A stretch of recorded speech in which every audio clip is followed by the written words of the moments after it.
வணக்கம். நம்ம just cook சேனலை யூடியூப்பில் சப்ஸ்கிரைப் பண்ணியோ இல்லை ஃபேஸ்புக் பேஜை லைக் பண்ணியோ நீங்கள் ஃபாலோ பண்ணிக்கலாம். இந்த வீடியோவில் ரொம்பவே டேஸ்டியான சேப்பங்கிழங்கு வறுவல் தான் எப்படி பண்ணுறதுன்னு பார்க்க போகிறோம். எல்லா சாதத்தோடையும் சேர்த்து சாப்பிட ரொம்பவே அருமையாக நல்லாயிருக்கும். நான் இன்றைக்கி கொஞ்சமாக சேப்பங்கிழங்கு எடுத்துகிட்டு ஒரு 2-3 முறை தண்ணி விட்டு சுத்தம் பண்ணி எடுத்திருக்கேன். அதில் மண் நிறைய இருக்கும். அதனால் நல்லா வாஷ் பண்ணிவிட்டு நல்லா ஒரு 10 நிமிஷம் கடாயில் போட்டு நான் வேக வைக்க போகிறேன். இந்த கிழங்கை நீங்கள் குக்கரில் வேக வச்சிங்க அப்படின்னா ரொம்ப குழன்னு ஆகிடும். பொரியல் உங்களுக்கு பீஸ் பீஸாக அழகாக வராது. அதனால் இந்த மாதிரி கடாயில் போட்டு ஒரு 10 நிமிஷம் வேக வச்சு எடுத்துக்கலாம். சின்னதாக ஒரு கத்தியால் குத்தி பார்த்தீங்க அப்படின்னா தெரியும் நல்லா கிழங்கு வெந்திருக்கா வேகலையான்னு. கிழங்கு வெந்ததும் நல்லா ஆற வச்சுட்டு இந்த மாதிரி தோலை உரித்து தனியாக எடுத்துக்கலாம்.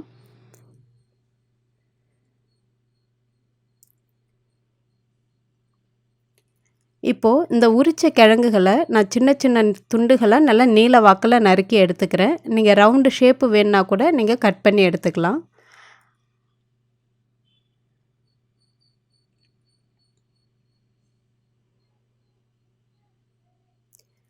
இப்போது இதுக்கு தேவையான மசாலாவை ரெடி பண்ணிடலாம். ஒரு பிளேட்டில் 3 ஸ்பூன் அளவுக்கு குழம்பு மிளகாய்த்தூள் எடுத்திருக்கேன். கொஞ்சமாக மஞ்சள் தூள் சேர்த்துக்கலாம். கொஞ்சமாக பெருங்காயத்தூள் சேர்த்துருக்கேன். தேவையான அளவு உப்பு சேர்த்துட்டு கொஞ்சம் கொஞ்சமாக தண்ணி விட்டு நல்லா பிசைஞ்சு எடுத்துக்கலாம். ரொம்ப தண்ணி ஆகிட வேண்டாம் மசாலா, அதனால் கொஞ்சம் கொஞ்சமாக தண்ணி விட்டு பிசறிக்கலாம்.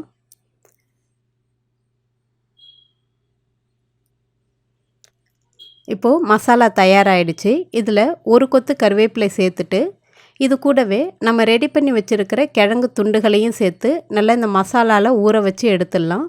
நீங்கள் விருப்பப்பட்டால் உடனேவே வறுத்துக்கலாம். அப்படி இல்லைன்னா எப்போ சாப்பிட போகிறீங்களோ அந்த டைமில் இது மசாலா போட்டு ரெடியாக வச்சுருந்தீங்க அப்படின்னா அப்படியே சூடாக ஃப்ரை பண்ணி கூட சாப்பிட்லாம். ரொம்பவே டேஸ்டியாக நல்லாயிருக்கும். இன்றைக்கி நான் மசாலா போட்டுட்டு உடனேவே நான் வறுக்க போகிறேன். இது எதையும் ஊற வைக்கலாம் இல்லை. இன்றைக்கி ஒரு கடாயில் 2 டேபிள் ஸ்பூன் அளவுக்கு எண்ணெய் சூடு பண்ணியிருக்கேன். எண்ணெய் சூடானதும் கொஞ்சமாக கடுகு, கொஞ்சமாக உளுத்தம்பருப்பு சேர்த்துக்கலாம். கொஞ்சமாக ஜீரகம் சேர்த்துக்கலாம். இது கூடவே இது எல்லாம் நல்லா பொரிஞ்சதும் நான் இன்றைக்கி ஃபஸ்ட்டு ஒரு 10லேருந்து ஒரு 20 துண்டுகள் தனித்தனியாக ஃப்ரை பண்ணி காட்டுறேன். நீங்கள் மொத்தமாக ஃப்ரை பண்ணிங்க அப்படின்னா அதில் மசாலாலாம் நம்ம சேர்த்துருக்கிற மசாலாலாம் நல்லா ஒட்டி நல்லா காரமாக இருக்கும். இந்த மாதிரி ஒரு 10-15 பீஸ் நீங்கள் தனியாக ஃப்ரை பண்ணி எடுத்துட்டீங்க எண்ணெயில் ஆரம்பத்தில் அப்படின்னா குழந்தைங்க சாப்பிட்றதுக்கு வசதியாக இருக்கும். அப்படி இல்லை அப்படின்னா நீங்கள் மொத்தமாக போட்டு கூட ஃப்ரை பண்ணிக்கலாம். இந்த மாதிரி மிதமான தீயில் வச்சுட்டு லைட்டாக வெளியில் நல்லா கிறிஸ்பியாக வரணும். அந்தளவுக்கு நம்ம வறுத்து எடுத்துக்கலாம். இது குழந்தைங்க சாப்பிட்றதுக்கு நல்லாயிருக்கும். ரொம்ப காரம் தெரியாது.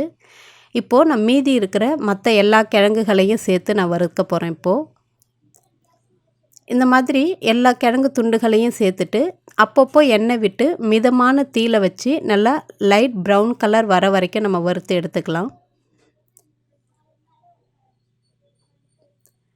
இந்த மாதிரி கிளறி விடும்போது எண்ணெய் நல்லா உறிஞ்சிடுச்சு அப்படின்னா தேவைப்பட்டால் இன்னும் 2-3 ஸ்பூன் கூட நீங்கள் எண்ணெய் நல்லா தெளித்து வேக வைக்கலாம். அப்போ தான் வெளியில் நல்லா கிறிஸ்பியாக இருக்கும். கிழங்கு இது உள்ளார ரொம்ப சாஃப்டாக நல்லாயிருக்கும் சாப்பிட்றதுக்கு. இந்த மாதிரி ஃப்ரை பண்ண இந்த கிழங்கு இந்த எலுமிச்சை சாதம், தயிர் சாதம், ரசம், சாம்பார் இந்த சாதத்தோடலாம் வச்சு சாப்பிட்றதுக்கு ரொம்பவே ஒரு அட்டகாசமான காம்பினேஷனாக இருக்கும். டேஸ்ட்டும் அவ்வளோ நல்லாயிருக்கும். நீங்களும் இந்த சேப்பங்கிழங்கு வறுவலை உங்கள் வீட்டில் ட்ரை பண்ணி பார்த்துட்டு எப்படி இருந்துச்சுன்னு சொல்லுங்கள். நன்றி, வணக்கம்.